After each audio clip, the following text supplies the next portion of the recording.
본문의 내용은 엘리야와 850명의 바알 아세라 선지자를 통해서 영적 전투를 벌이고 있는 장면을 묘사해 줍니다. 아합이라고 하는 왕이 통치할 때 이스라엘은 영적인 암흑기를 통과하고 있었습니다. 우상으로 찌든 신앙이 이스라엘을 강타했고, 특별히 바알이라고 하는 우상신을 그들이 마음속에 들이기를 시작할 때 이스라엘 백성들의 마음은 변질되었고, 또 마음이 변질되자 예배도 변질되기를 시작했습니다. 풍요의 신인 바알을 살아계신 하나님보다 마음에 더 담고 신앙생활을 할 때 그 신앙은 하나님이 받으실 수 없는 상황이 되었습니다. 한 발은 하나님에게, 한 발은 바알에게 몸을 담고 살아가는 신앙인들이 많아졌습니다. 하나보다는 두 개가 낫다, 한 신보다는 두 신이 낫지 않느냐. 하나님의 언약궤를 빼앗겼을 때 아곤 신전에 하나님의 언약궤를 갖다 놓았던 블레셋 사람들의 신앙과 이스라엘 사람들의 신앙이 비슷해져 버렸습니다. 예수님도 섬기고 부처도 나름 존중하고 교회도 다니지만 점도 보면서 내 인생의 길을 개척해 나가는 이런 신앙인들이 얼마나 많아졌습니까? 여기에 엘리야가 들고 일어서서 영적 전투를 벌이게 되었습니다. 만약 플랜카드가 붙었다면 이런 문구가 붙었을 것입니다. 엘리야와 바알 선지자의 전투. 누가 진짜 신인가? 누가 진짜 신인가? 이 전투를 구경하기 위해서 아합을 중심으로 신하들과 백성들이 갈멜산에 모여서 이 양진영의 전투를 주목하고 있습니다. 태양이 떠오르는 정오의 중천에 그 갈멜산에서 진행되었던 그 모든 영적인 싸움의 모습은 아마 드라마로 재현을 한다면 사람들의 호기심을 자극하기에 충분한 장면이 나올 것입니다. 850명의 화려한 의상을 입은 우상을 섬기는 이 선지자들과 홀로 서 있는 털옷을 입고 수염이 나 있는 거칠어 보이는 엘리야의 모습은 850과 1의 이 양면적인 모습은 얼마나 대비되는 모습입니까? 그러나 전혀 엘리야가 위축되거나 눌리는 모습이 아닌 것은 엘리야가 보여주는 포스가 850명을 압도하고 있는 영적인 이유 때문이기도 합니다. 이 두 그룹을 지켜보는 사람들에게 엘리야는 그들 가운데에서 850명의 바알 선지자들, 아세라 선지자들에게 메시지를 주려고 하는 것이 아니라 그 광경을 구경하듯 지켜보는 이스라엘 백성들에게 엘리야는 하나님의 메시지를 전하고자 합니다. 하나님의 메시지는 무엇입니까? 너희가 언제까지 하나님과 바알 사이에서 머뭇머뭇거리겠느냐? 언제까지 두 마음을 품고 나 여호와를 섬기겠느냐? 이제는 너희의 마음을 나에게로 돌리라. 이것이 엘리야의 의도이고 목표입니다. 예배가 무엇입니까? 예배는 저는 하나님의 위대하심을 찬양하고 하나님의 아름다움을 만끽하는 것이라고 생각을 합니다. 그 예배 속에는 아주 깊은 양면적인 요소가 숨겨져 있습니다. 사람들은 예배를 문화로 접근을 하죠. 그래서 하나님의 위대하심을 많이 생각하는 사람들은 굉장히 예배가 엄숙해져야 된다고 생각을 할 것이고, 하나님의 아름다움을 만끽하는 예배 정신을 생각하는 사람은 또 예배를 축제의 장으로 생각할 수 있습니다. 그러나 그 모습이 어떠하든지 어떤 모형과 어떤 형식으로 표현되든지 간에 하나님이 받으시는 것은 예배자의 마음이고, 그 예배자의 마음 속에서 이 두 가지의 신앙의 흐름이 흘러가야 된다는 것입니다. 가령 예를 들어 아버지라는 존재를 한번 생각해 보시기 바랍니다. 요즘 인기 있는 아버지 상이 뭡니까? 친구 같은 아버지입니다. 어제 어떤 젊은 분이 저하고 잠깐 얘기를 나누면서 나름 고민 아닌 고민을 툭 털어 놓았습니다. 친구 같은 아버지로 자녀에게 접근을 해서 굉장히 자녀와 관계가 좋다고 이야기를 하는데, 어떤 고민이 있냐면 정확히 중요한 것을 말해 주어야 될 때에 아빠의 말이 먹히지 않는 것을 느낀다는 겁니다. 아마 이 자리에 있는 아버지들이 내 얘기인데 그렇게 생각하는 분들이 의외로 많을 수도 있습니다. 자녀와 관계가 굉장히 좋고 언제든지 함께 할 수 있는 그런 관계성인데, 어떤 주제를 놓고 깊은 대화를 나눌 때 그 말이 권위 있게 들어가지 않는 그저 친구인 아빠 상 속에서 또 힘들어하는 아빠의 모습이 등장을 합니다. 시대가 만들어놓은 아빠상과 성경이 가르쳐주는 아빠상이 다르다는 것을 인지하지 못하면 우리는 시대 속에 휩쓸려 갈 수밖에 없습니다. 성경이 말씀하는 아버지의 상은 권위가 있어야 됩니다. 결정적인 순간에 아빠의 말이 집안의 방향을 이끌어가는 나침판이 되어야 됩니다. 그러나 그 아빠가 멀리 느껴지고 함께 할 수 없는 존재로만 다가오는 것이 아니라 언제든지 함께 할 수 있는 친근한 아빠로 또한 이해가 돼야 됩니다. 이게 얼마나 어려운 것입니까? 우리가 섬기는 하나님이 그런 분입니다. 하나님은 초월적인 분이고 위대하신 분이고 죄를 눈꼽만큼도 용납하실 수 없는 거룩하신 분입니다. 가까이 갈 수 없는 분이요. 구약의 모세를 통해서 보여주는 하나님의 모습이 그렇지 않습니까? 너희는 시내 산에 올라오지 마라. 거룩한 곳에 올라오지 마라. 너희의 신을 벗으라. 하나님은 언제나 근접할 수 없는 분으로 자신을 보여주십니다. 근데 그 하나님께서 예수 그리스도로 우리 가운데 찾아오셨다라는 겁니다. 우리와 함께 하기로 결정하셨다라는 겁니다. 우리가 섬기는 하나님에게는 이런 양면적인 요소가 있습니다. 앞으로 저와 여러분이 이 하나님을 본받아가는 신앙으로 여러분의 삶에 적용해서 기도 제목들이 되시기를 주의 이름으로 축복합니다. 엘리야가 게임의 룰을 제시를 합니다. 23절을 한번 같이 보겠습니다. 23절 같이 읽겠습니다. 시작. 그런즉 송아지 둘을 우리에게 가져오게 하고 그들은 송아지 한 마리를 택하여 각을 떠서 나무 위에 놓고 불은 붙이지 말며 나도 송아지 한 마리를 잡아 나무 위에 놓고 불은 붙이지 않고 너희는 너희 신의 이름을 부르라. 나는 여호와의 이름을 부르리니 이에 불로 응답하는 신 그가 하나님이니라. 백성이 다 대답하되 그 말이 옳도다 하니라.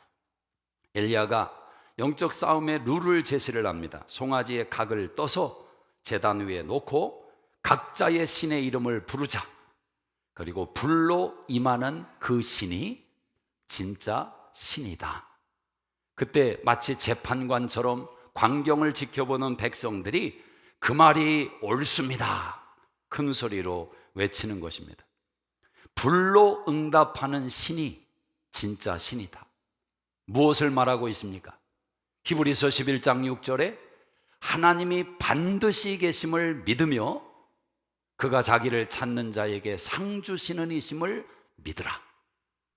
하나님이 기뻐하는 예배는 하나님이 반드시 계심을 믿고 내가 그 하나님께 예배자로 나갔을 때 그 하나님이 나를 받으시며 나의 소원을 이루시며 내 인생 가운데 좋은 것으로 응답하실 하나님을 신뢰하는 것이 믿음의 예배인 줄로 믿습니다. 우리는 하나님을 예배합니다. 예배의 정신 가운데 가장 핵심은 하나님이 예배를 받으신다는 것입니다. 살아계신 하나님이 예배를 받으신다.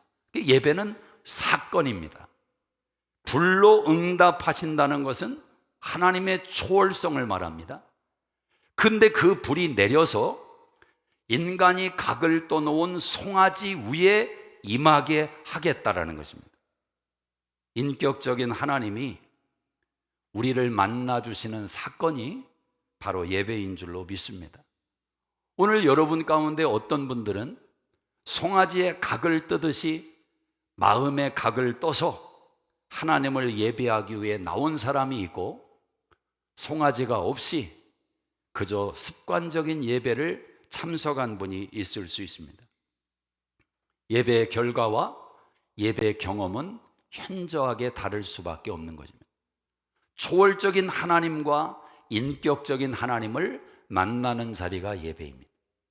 저는 예수님께서 하나님을 소개하실 때 하나님은 하늘에 계신 분이라 말씀하신 예수님께서 마태복음 7장에는 자식이 떡을 달라는데 돌을 주며 생선을 달라는데 뱀을 줄 부모가 있느냐, 악한 부모도 자녀에게 좋은 걸 줄 줄 알거든 하물며 하늘에 계신 너희 아버지께서 구하는 자에게 좋은 것을 주시지 않겠느냐. 하나님의 초월성과 하나님의 인격성을 예수님은 언제나 균형 있게 제시하신 분이셨습니다. 엘리야가 송아지를 두고 각을 떠서 제단에 올려 놓았습니다. 이 모습을 통해서 엘리야는 무엇을 이스라엘 백성들에게 가르치려고 하는 것입니까? 그들의 예배 회복을 가르치려고 하는 것입니다. 예배를 잃어버렸습니다. 예배가 무너졌습니다. 예배를 드리고 있지만 예배가 없고, 예배를 바치고 있지만 예배가 무너져 있는, 이것이 이스라엘의 현주소였습니다.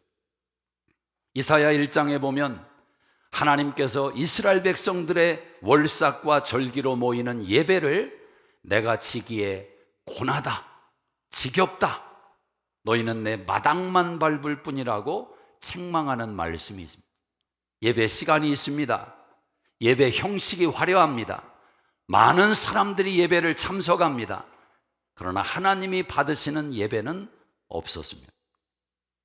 그렇다면 이것이 성경 속에만 존재하는 이야기이고 오늘 우리들에게 적용되지 않는 이야기인가?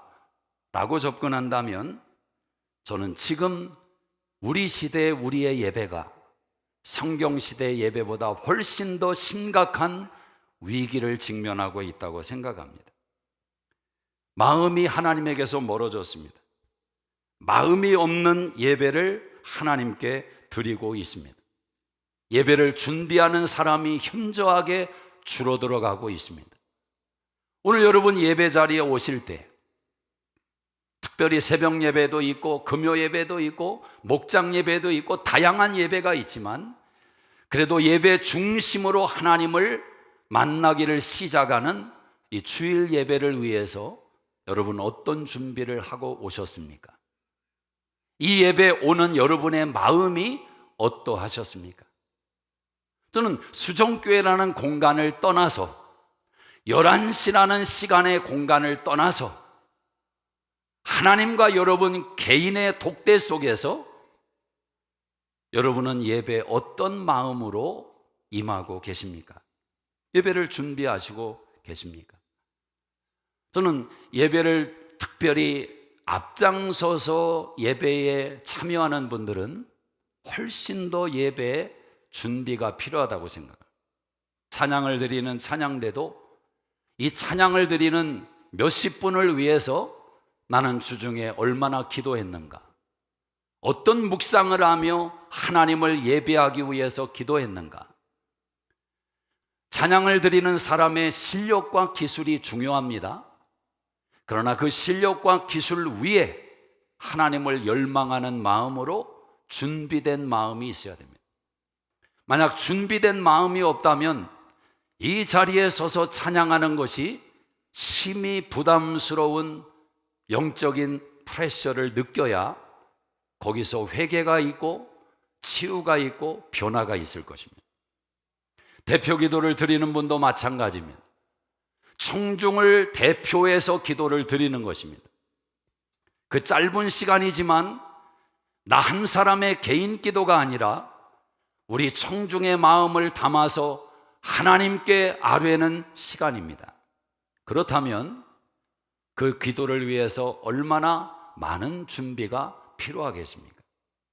심지어 안내를 보시는 분들도 처음 예배 자리에 오는 사람의 얼굴을 대면하는 출발선입니다. 그 장소가 얼마나 중요하겠습니까? 내가 지난주에 어떤 일이 있었다 할지라도 사랑으로 환영하며 기뻐하는 마음으로 예비할 때 벌써 그 자리에서 은혜가 시작되는 것입니다. 그렇다면 얼마나 많은 기도가 필요한 것입니까? 아니, 이런 특정한 예배에 필요한 사람들 뿐만 아니라 우리 한 사람 한 사람이 예배자로 하나님 앞에 나가는 것이기 때문에 예배를 향한 준비가 없다면 그 예배는 하나님 앞에 가증한 시간으로 여겨지는 책망이 있음을 기억해야 된다는 겁니다. 우리 모두가 예배를 향한 마음의 회복이 필요합니다. 내가 예배자입니다. 다른 사람이 아니라 내가 예배자입니다. 이 각성을 통해서 하나님을 다시금 온 마음으로 예배하는 예배자가 되셔야 됩니다. 준비하지 않고 자신을 하나님 앞에 꺾지 않고 마치 하나님이 능력으로 나를 꺾어 보라, 이 반응으로 예배 자리에 설 때 인격적인 하나님은 두 가지로 반응을 하실 겁니다. 유기하시든지, 로마서 1장의 말씀처럼 하나님이 관심 밖에서 유기하시든지, 아니면 전능하신 하나님의 지혜와 권능을 동원하셔서 그 인간의 교만한 마음을 꺾어버리는 하나님의 개입을 허락하시든지, 둘 중에 하나일 것입니다. 둘 다 아픔인 것입니다. 예배 회복은 마음의 회복입니다. 진정으로 회개하는 마음에서부터 예배 회복이 시작되는 것입니다. 하나님 앞에 자신 있는 예배자가 어디 있을까요? 자신 있는 예배자는 없습니다. 송아지의 각을 뜨는 심정으로 하나님 앞에 제물이 되어 올려지는 예배자가 되어야 됩니다. 바알 선지자들이 바알에게 불을 달라고 기도를 시작합니다. 이들의 헛된 예배의 특징은 자신들이 무슨 말을 하는지도 모르며 바알이라고 외치고 있지만 그 바알은 인격적인 존재가 아니며 단 한 번도 그들의 현실 속에 인격적으로 찾아온 신의 존재가 아닙니다. 그들은 자기 안에 스스로 만들어 놓은 우상을 향해서 외치기를 시작합니다. 이것도 처음에는 열정이 있기 때문에 외모만 봐서는 구별해낼 수가 없고 무엇이 진짜 기도이며 무엇이 진짜 신앙인지 일반인의 눈으로는 분별할 수도 없습니다. 그들이 한참을 부르짖고 바알을 외치고 외쳤을 때 엘리야가 등장을 합니다. 그리고 이렇게 말을 합니다. 우리 한번 27절을 한번 읽어보겠습니다. 같이 읽습니다. 시작. 정오에 이르러는 엘리야가 그들을 조롱하여 이르되 큰 소리로 부르라. 그는 신인즉 묵상하고 있는지, 혹은 그가 잠깐 나갔는지, 혹은 그가 길을 행하는지, 혹은 그가 잠이 들어서 깨워야 할 것인지 하매. 성경에 많은 유머가 있지만 엘리야의 이 조크는 탑 중에 탑이 되지 않나 생각을 합니다. 850명의 지금 수시간 동안 부르짖고 외치는 그들을 향해서 더 큰 소리로 외쳐라. 너희의 신이 묵상하는지, 잠깐 출타했는지, 혹시 잠이 들었는지 깨워야 될 것 같다. 이런 용기는 어디에서 났으며 이런 탐대함은 도대체 어디에서 생겨났는가? 엘리야의 조롱 섞인 그 말을 들은 850명이 엘리야의 말에 순종을 합니다.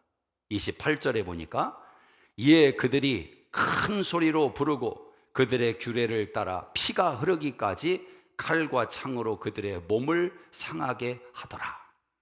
더 큰 소리로 부르고 소리가 안 되니까 몸을 상해가면서 피를 흘려가면서 바알을 찾고 있습니다. 우리가 선교하는 멕시코 이사말에 단기 선교를 간 적이 몇 번 있습니다. 처음 갔을 때 그 마을에 마야 문명 가운데 인신제사를 드렸던 그 제단이 마을 중앙에 있습니다. 아침에 일찍 일어나서 산책하다가 그 신전을 한번 올라가게 되었습니다. 뭐 못 사는 지역이니까 그 보물로 여겨질 수 있는 문화, 뭐 난 좋은 거지만 문화 유적지를 그냥 거의 방관해 놓은 상태였습니다. 근데 거기를 올라가는데 꽤 계단으로 또 올라가야 했습니다. 그 꼭대기에 올라가니까 마을 동네가 이렇게 싹 눈에 들어오는 겁니다. 많은 생각이 스치고 지나갔습니다. 여기서 얼마나 많은 사람들이 피를 흘렸을 것인가. 억울한 피, 눈물과 울부짖음 속에 많은 사람들이 죽어갔고 그 죽음을 지켜보면서 우리에게 복을 달라고, 우리에게 화를 면하게 해달라고, 하늘에서 피를 내려달라고 피를 흘렸던 그 현장에 발을 딛고 서보았습니다. 그 피는 아무 효력이 없습니다. 이미 우리가 알고 있는 사실입니다. 여러분, 복음의 위대함이 여기에 있습니다. 죄 없으신 하나님의 아들이 인간의 죄를 대신해서 십자가에 달려 죽으시고 피 흘려 주셨습니다. 그 피 흘림이 오늘 저와 여러분을 예배 자리로 세우게 만드신 것입니다. 850명이 피를 흘려가며 소리를 질러가며 외치지만 바알은 응답이 없습니다. 왜냐하면 바알은 존재하는 신이 아니기 때문에 그렇습니다. 엘리야가 등장했습니다. 엘리야의 첫 마디는 이것입니다. 내게 가까이 오라. 내게 가까이 오라. 자, 30절을 한번 읽어보겠습니다. 30절 시작. 엘리야가 모든 백성을 향하여 이르되 내게로 가까이 오라. 백성이 다 그에게 가까이 가매 그가 무너진 여호와의 제단을 수축하되. 엘리야는 이스라엘 백성들에게 이렇게 외치는 것입니다. 내게 가까이 오라. 이 말 속에는 하나님에게서 너무 멀어져 있는 이스라엘 백성들의 마음을 엘리야가 다시 불러내고 있는 것입니다. 의식과 형식과 예배의 모양을 갖추고 있는데 하나님이 없어요. 그들의 마음에서 하나님이 너무 멀어져 버렸습니다. 가깝다는 것은 공간이 만들어 놓는 것이 아니라 마음이 만들어내는 결과인 것입니다. 태평양이 사이에 있어도 마음이 하나 되는 인생이 있는가 하면 한 이불을 덮고 잠을 자도 마음에 태평양이 있는 인생이 있을 수 있습니다. 오늘 여러분과 하나님의 거리는 간격은 가깝습니까? 뭡니까? 에베소 2장 13절에 전에 멀리 있던 너희가 예수 그리스도 안에서 그리스도의 피로 가까워졌느니라. 오늘 예배라고 하는 것은 하나님과의 거리감입니다. 하나님과의 간격입니다. 예배가 승리하기 위해서 예배의 성공과 예배의 영감과 예배의 사건을 경험하기 위해서는 하나님과 여러분의 간격이 가까워야 됩니다. 간격이 가까워야 됩니다. 예배는 하나님의 능력과 삶을 우리의 실존적인 인생 가운데 경험하게 만드는 사건인 것입니다. 예배 속에서 우리는 전능하신 하나님을 감정과 의지와 이성을 동원해서 체험하게 되는 것입니다.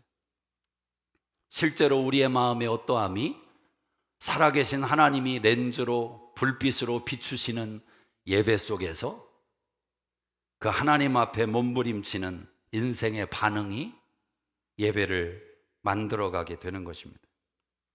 내게 가까이 오라. 여러분과 하나님과의 간격은 얼마나 가까우십니까?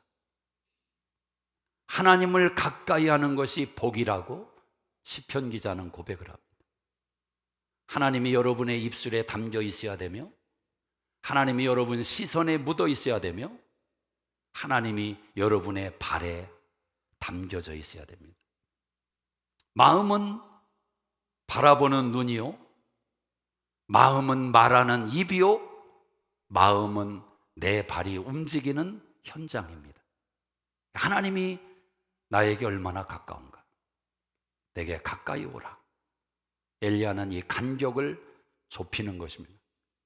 또 엘리야는 두 번째로 하나님의 약속을 확인시켜 줍니다. 하나님의 약속을. 자, 31절을 한번 보세요. 31절 같이 읽습니다. 시작. 야곱의 아들들의 지파의 수요를 따라 엘리야가 돌 12개를 취하니 이 야곱은 옛적에 여호와의 말씀이 임하여 이르시기를 내 이름을 이스라엘이라 하리라 하신 자더라. 하나님의 약속의 말씀을 확인시켜 줍니다. 신명기 28장 말씀에 너희가 내 말을 듣고 순종하면 복을 받을 것이요, 내 말을 듣고 순종하지 않으면 저주를 받을 것이다. 인앤아웃의 축복을 하나님이 약속하셨습니다. 근데 모세를 통해 말씀한 이 약속은 이미 아브라함에게 하나님이 주셨던 약속입니다. 아브라함아, 너를 축복하는 자를 내가 축복할 것이요, 너를 저주하는 자를 내가 저주할 것이다. 하나님은 아브라함에게 약속하신 그 내용을 그의 아들 이삭에게, 그의 손자 야곱에게 하나님은 계속해서 전수해 가셨습니다. 오늘 야곱의 12아들 12개의 돌을 가지고 다시금 하나님의 약속을 확인시키는 엘리야의 모습 속에서 요단강을 건넜을 때 각 지파에서 돌 하나씩 요단강에서 가져와라, 길갈에 세우게 합니다. 그리고 이렇게 말씀합니다. 너희 후손들이 묻거들랑 하나님께서, 살아계신 하나님께서 이 요단강을 가르시고 너희 조상들을 구원해 내셨다고 너희는 알라고 그 돌을 통해서 메시지를 하나님이 담아주셨습니다. 하나님은 마태복음 16장에서 베드로에게도 동일하게 다가오십니다. 주는 그리스도시요 살아계신 하나님의 아들입니다. 그 고백을 한 베드로의 고백 속에 이 반석 위에 내가 교회를 세울 것인데 음보의 권세가 이기지 못하리라. 고린도전서 10장 4절에 이 반석은 그리스도 예수라고 말씀하면서 사도 바울까지 진행되는 성경의 모든 흐름을 통해서, 돌이라는 하나의 사건을 통해서 하나님은 계속해서 약속을 확인시키는 겁니다. 창세기 28장에 삼촌 라반의 집으로 도망치던 야곱이 길가에서 돌을 하나 베개 삼아 누워 잠을 자는데 하늘이 열리며 하나님이 야곱에게 나타나십니다. 그리고 약속을 거시는데, 야곱아, 내가 너를 떠나지 않을 것이며 너와 함께 할 것이며 너를 다시 이곳으로 불러들일 것이다. 그 하나님의 약속을 받은 야곱이 하나님께 동일한 약속을 겁니다. 내 가는 길에 하나님이 함께 하시고 나로 이곳에 돌아오게 하시면, 하나님이 나를 떠나지 않으면 하나님은 나의 하나님이 될 것이며 이곳이 하나님을 섬기는 전이 될 것이며 내가 하나님께 10의 1을 드리겠습니다. 성경에서 모든 하나님의 사람들은 돌을 올려놓고 하나님의 약속을 확인하기를 시작했습니다. 오늘 여러분에게 그 돌이 남아 있습니까? 오늘 여러분에게 그 돌이 지금도 하나님이 받으시는 제단으로 사용되고 있습니까? 엘리야는 특별히 송아지를 각을 떠서 올려놓는 것뿐만 아니라 도랑을 파라고 명령을 내립니다. 그리고 그것에 물을 부으라고 명령을 내립니다. 3번이나 물을 부으라고 명령을 합니다. 영적인 의미를 굳이 부여하지 않더라도 성경 속에는 3이라는 숫자가 반복적으로 등장하는 것을 여러분이 이미 들어서 알고 있습니다. 자, 그런데 중요한 것은 이것입니다. 불을 경험하기 위해서 왜 하나님은 엘리야의 마음속에 물을 붓게 하셨는가? 하나님이 명령하지 않았습니다. 엘리야의 마음속에 믿음이었고 엘리야의 신앙의 고백인 것입니다. 지금 나는 불이 필요한데 물을 부을 수 있는 그 용기는, 그 담대함은 어디서 온 것입니까? 우리는 불을 하나님께 구할 때 불과 비슷한 것만을 요구하며 그와 반대되는 내용이 조금이라도 보이고 등장하면 불안에 떠는 것이 인생 아닙니까?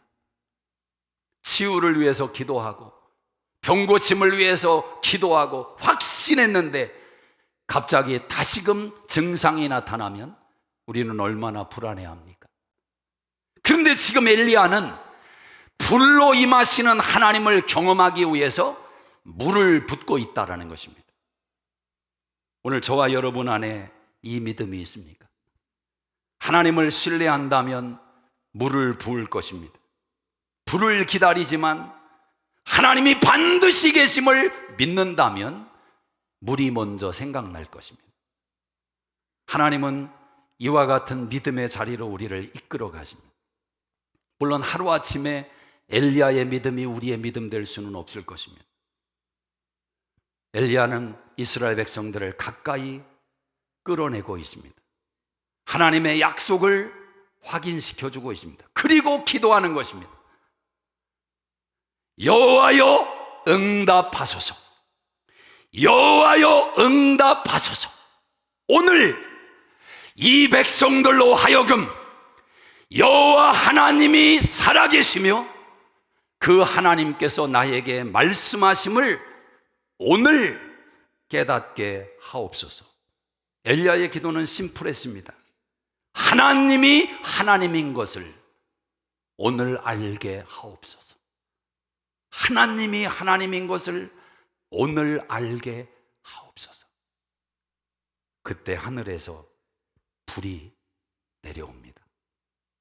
그리고 그 불이 엘리야의 제단의 송아지에 내려꽂습니다. 그 불이 도랑을 타고 물을 다 핥아버립니다. 순식간에 일어난 이 사건은 하나님의 임재하심이 엘리야의 예배 가운데, 엘리야의 제단 가운데 임하는 것을 보여줍니다. 그때 이스라엘 백성이 어떻게 했느냐? 모두 자리에 털썩 주저앉습니다. 그리고 이렇게 고백합니다. 여호와 그는 하나님이시다. 여호와 그는 하나님이시다. 순식간에 그들의 마음이 태워져 버린 것입니다. 예배는 이와 같은 영광이 있는 것입니다. 불안한 마음, 염려의 마음, 미움의 마음, 시기의 마음, 음란한 마음, 욕심의 마음, 정욕의 마음, 수만 가지의 마음을 가지고 하나님 앞에 나왔습니다. 하나님의 불이, 다른 곳이 아니라 하나님의 불이 내 심령 속에 꽂아 내릴 때 내 마음 깊숙한 곳에 진을 치고 내 마음 깊숙한 곳에 중심을 틀어잡고 있는 그 내용을 하나님의 불이 찾아가서 태워버리는 것입니다. 저는 우리 수정교회 예배 가운데 하나님의 이 영광이 나타나기를 간절히 소망합니다. 하나님에게 가까이, 여전히 살아계신 하나님, 우리의 예배를 받으시는 하나님, 죽은 자의 하나님이 아니오 산자의 하나님, 불꽃 같은 눈으로 우리를 주목하시며 우리의 인생을 관찰하시며 영광의 나라로 우리를 인도하실 그 하나님, 그 하나님이 우리의 예배 가운데 임하신다면 사랑하는 여러분, 한순간에 여러분의 문제는 해결될 것입니다. 한순간에 여러분 문제는 해결될 것입니다. 얼마나 기가 막힌 역사입니까? 틀어지고 있는 문제가, 사단이 이용하고 사용하는 그 문제가 한순간에 잿더미로 변하는 이 영광, 내 힘으로 해결되지 않고 풀 수 없었던 관계성의 문제가 나를 의기소침하게 만들고 주눅들게 만들고 우울증으로 나를 몰고 가던 내 육신의 연약함이 한순간에 하나님의 영광 가운데 한순간에 녹아내린다면, 사랑하는 여러분, 이런 예배 해볼 만한 예배 아닙니까? 이런 예배 드려볼 만한 예배 아니에요? 내 눈이 밝아지고 삶의 의미가 생기고 미래가 보이고 소망이 생기고 그 인생의 의미가 파도처럼 밀려오는 그 영광을 경험한다면 예배 가운데 이런 예배 드려볼 만한 예배 아닙니까? 저는 이번 주에 그런 생각의 변화를 한번 가져봤어요. 금요일 날에도 말씀드렸는데, 마음 먹은 대로 된다. 한번 따라해 보세요. 마음 먹은 대로 된다. 분명 여러분 마음속에 이 소리가 또 들릴 거예요. 안 되던데요. 저도 그랬어요. 아니, 하나님 무슨 마음 먹은 대로 돼요? 제 마음은 벌써 여기 성도들로 꽉 차 있어야 되고 수천석의 예배를 드려야 되고, 하나님 내 마음대로 안 되던데요. 벌써 눈은 5년 전 7년 전에 나왔어야 되고 내 마음대로 안 되던데요, 하나님. 근데 무슨 내 마음대로 돼요? 이게 어디 홍 목사 마음뿐이겠습니까? 자식 여러분 마음대로 됩니까? 안 돼요. 골프 여러분 마음대로 됩니까? 안 돼요. 그 두 가지를 흔히 마음대로 안 된다는 이유를 들지요. 왜 그러냐? 그만큼 어렵다는 거거든요. 근데 우리는 거기까지만 생각을 했더라고요. 내 마음 먹은 대로 되면 사실 안 되잖아요, 솔직히. 여러분 마음 먹은 대로 됐으면 여기 남아있을 사람 한 사람도 없어요. 벌써 다 죽었어요. 인생 망가졌어요. 내 마음 먹은 대로 되면 안 돼요. 우리가 던져야 될 질문은, 하나님, 내가 이런 마음이 있는데 이 마음 옳은 건가요? 그 점검을 안 하잖아요. 그 점검을 안 하잖아요.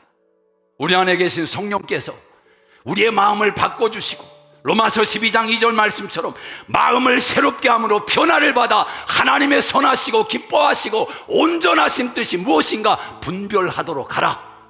만약 저와 여러분이 예배로 하나님께 마음을 쏟아붓고 마음을 드리고 하나님의 마음을 부여받는다면, 여러분, 자녀가 우리 마음대로 되지 않을까요? 하나님께 마음을 묻지 않고 내 고집과 아집과 내 경험에 갇혀있는 그 마음대로 자녀를 키우려고 하니까 안 되잖아요. 만 가지가 다 그런 거예요. 우리 마음은 이미 글렀어요. 잘못된 마음에서 나오는 것은 악함과 살인과 시기와 음란과 정욕과, 마태복음 15장에 이미 우리 마음의 정체는 성경이 다 알려주고 있어요. 근데 하나님께서 소원을 담아주신대요. 빌립보서 1장 6절에 하나님이 너희 마음속에 착한 일을 시작하신다. 소원을 두고 행하신다. 하나님께 마음을 구하면, 하나님 이 마음이 옳은 건가요? 아니다. 너 그 마음 옳은 게 아니다. 나는 너에게 이걸 원한다. 네가 원하고 있는 마음은 큰 욕망이야, 욕심이야. 나는 너의 인생에 이걸 원해. 하나님께 우리의 마음을 드리면 하나님이 바꿔주신다니까요. 하나님, 나는 자녀가 이렇게 됐으면 좋겠어요. 얘가 왜 나한테 다가오지 않을까요? 왜 나 알기를 옆집 아저씨처럼 대할까요? 마음을 하나님께 구하면 하나님이 그렇게 말씀하지 않을까요? 네 마음 좀 들여다봐. 나 같아도 너한테 가기가 힘들다. 너 그 말 좀 바꿀 수 없냐? 네 고집 바꿀 수 없냐? 그 고집이 어디서 왔냐? 내가 그렇게 말했든 내가 그렇게 가르쳤든 네 생각 아니냐? 그 생각대로 자녀가 흘러가면 좋겠냐? 여러분, 마음을 하나님께 드리면 하나님이 마음을 바꿔주실 거예요. 그게 누구의 마음이 돼요?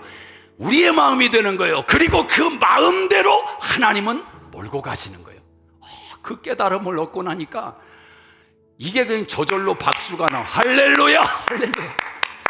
내 마음대로 된다. 요것만 잘라서 어디 가서 얘기하면 또 이상한 목사 되는 거예요. 우리 마음대로 되는 인생. 마음이 약해요. 지킬 수가 없어요. 조금 가다가 또 쓰러져요. 하나님이 마음을 지켜주신다잖아요. 마음을. 이 마음의 변화가 어디에서 생깁니까? 예배에서. 예배에서. 저 이번 주에 오클라호마 가서 대학생들이 예배 드리는 광경을 보고 제가 무너졌어요. 마음이.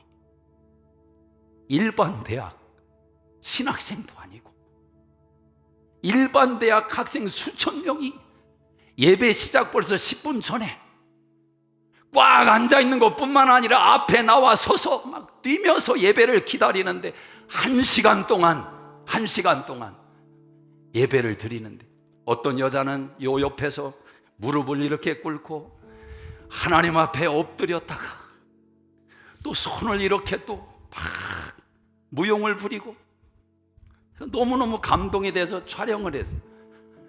또 다른 연세 드신 교수님은 총장님도 교수님들도 누구나 할 것 없이 그 자리에서는 다 예배자더라고요. 예배자예요. 예배자. 저는 달라스가 신앙의 보루인 줄 알았더니 오클라호마 따라가려면 발뒤꿈치에 때만큼도 우리가 안 되는 거예요. 하나님은 여전히 하나님의 사람들을 키우고 있구나. 소망이 있구나. 미국은 무너지지 않는다. 처음 갔거든요. 제가 오클라호마 20년 만에 미국 와서 가슴이 막 뛰는 거예요. 눈물이 나고 막 소리 질렀어요. 한국인의 또 특허 있잖아요. 그냥 쫙. 미국 학생들은 그건 몰라요. 터져 나오는데 어떻게 해요? 옆에 목사님들이 아는 분들 계세요. 감격이 제어할 수가 없어요. 제어할 수가 없어요. 하나님이 임하시는데 내가 예배가 죽은 자였구나. 내가 예배가 죽은 자였구나. 난 하나님께 예배를 드리지 못했구나. 내 예배의 재단이 무너졌구나.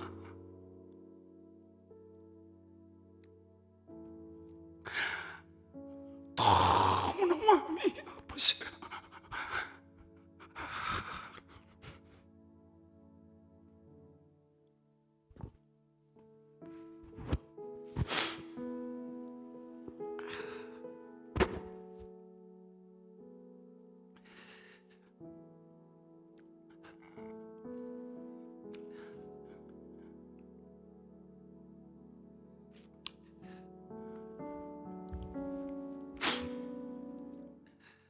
아직 한 번도 예배를 통해서 하나님이라는 존재를 인격적으로 만나보지 못한 신앙의 경험이 없으신 우리 성도님들은 제가 여러분에게 권면해 드립니다. 여러분의 인생은 안전한 게 아닙니다. 한번 하나님에게 어린아이처럼 도전을 걸어보십시오. 하나님이 살아계시면 내 마음 좀 한번 무너뜨려 달라고. 진짜 살아계시면 하나님이 한번 나 좀 꺾어보라고. 내 마음 좀 한번 바꿔달라고. 도전을 거십시오. 엘리야처럼.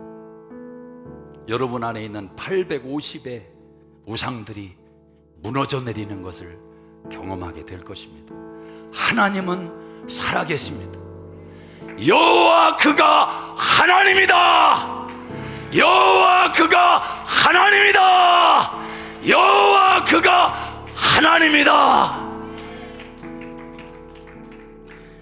하나님 아버지,